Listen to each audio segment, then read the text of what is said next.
ಅನಂತಕುಮಾರ್ ಹೆಗ್ಡೆ ಮೇಲೆ ಸದ್ಯಕ್ಕೆ ಎಫ್ಐಆರ್ ಆಗಿರೋದ್ರ ಬಗ್ಗೆ ಹೇಳ್ತಾ ಇದ್ವಿ. 2 ಸೆಕ್ಷನ್ಗಳ ಉಲ್ಲೇಖ ಕಂಡು ಬರ್ತಾ ಇದೆ. ಒಂದು ಸೆಕ್ಷನ್ 505 ಸಾರ್ವಜನಿಕವಾಗಿ ಕಿಡಿಗೇಡಿತನ ಉಂಟು ಮಾಡುವಂತಹ ಹೇಳಿಕೆಯನ್ನ ಕೊಟ್ಟಿದ್ದು. ಅದರಲ್ಲಿ ಒಂದು ವೇಳೆ ಕನ್ವಿಕ್ಟ್ ಆದ್ರೆ 3 ವರ್ಷದವರೆಗೂ ಜೈಲು ಶಿಕ್ಷೆ ಆಗುವ ಸಾಧ್ಯತೆ ಇದೆ. ಸೆಕ್ಷನ್ 153 ಗಲಭೆ ಉಂಟು ಮಾಡುವ ರೀತಿ ಪ್ರಚೋದಾತ್ಮಕ ಹೇಳಿಕೆಗಳನ್ನ ಕೊಡೋದು.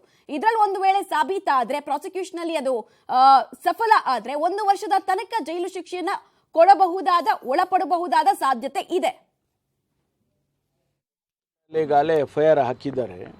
ಆ ಎವಿಡೆನ್ಸಸ್ಸು ಮತ್ತೊಂದು ಅದೆಲ್ಲ ಅವರು ಕಲೆ ಹಾಕ್ತಿದ್ದಾರೆ.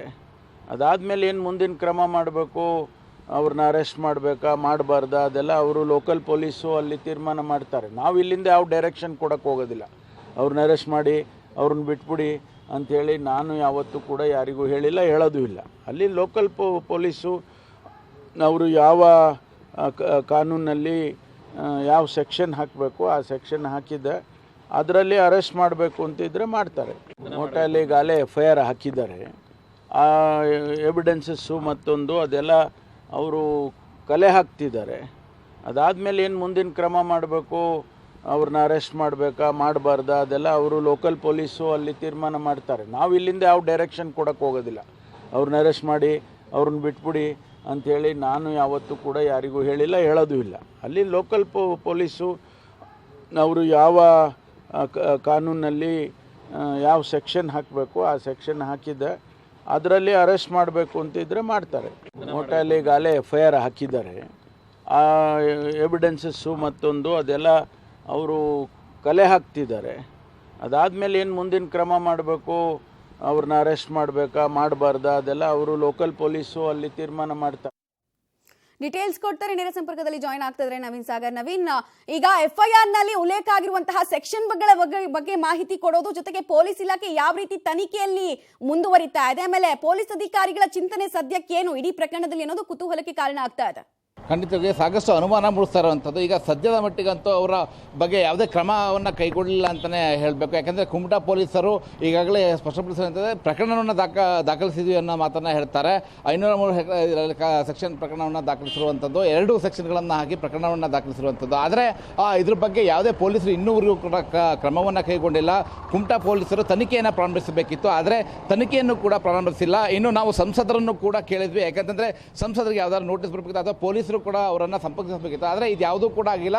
ಸಂಸದರು ಕೂಡ ಹೇಳಿರೋ ಅಷ್ಟೇ, ನನಗೆ ಇಲ್ಲಿವರೆಗೂ ಕೂಡ ಯಾವುದೇ ಮಾಹಿತಿ ಇಲ್ಲ ಅನ್ನುವಂತಹ ಮಾತನ್ನು ಹೇಳಿರುವಂಥ ಮಮತಾ. ನವೀನ್, ಇಲ್ಲಿ ಗೃಹ ಸಚಿವರು ಹೇಳಿಕೆ ಕೊಟ್ಟಿದ್ದಾರೆ ಇವತ್ತು. ಅವ್ರು ಹೇಳಿರೋದಿಷ್ಟೇ, ಪೊಲೀಸರ ವಿವೇಚನೆಗೆ ಬಿಟ್ಟಿದ್ದು ಅಂತ ಹೇಳಿದ್ದಾರೆ. ಆದ್ರೂ ಅಲ್ಲಿ ನಾಮಕೆ ವಸ್ತಿಗೆ ಮಾತ್ರ ಹಾಗಾದ್ರೆ ಎಫ್ಐಆರ್ ದಾಖಲಾದಂತಾಯ್ತು. ಎಫ್ಐಆರ್ ದಾಖಲಾದ್ರೆ ಕನಿಷ್ಠ ದಾಖಲಾಗಿರೋದು ಯಾರ ಮೇಲೆ ಅವರ ಸ್ಟೇಟ್ಮೆಂಟ್ ಗಳನ್ನ ರೆಕಾರ್ಡ್ ಮಾಡೋ ಕೆಲಸವನ್ನ ಪೊಲೀಸರು ಮಾಡಬೇಕಾಗಿತ್ತು.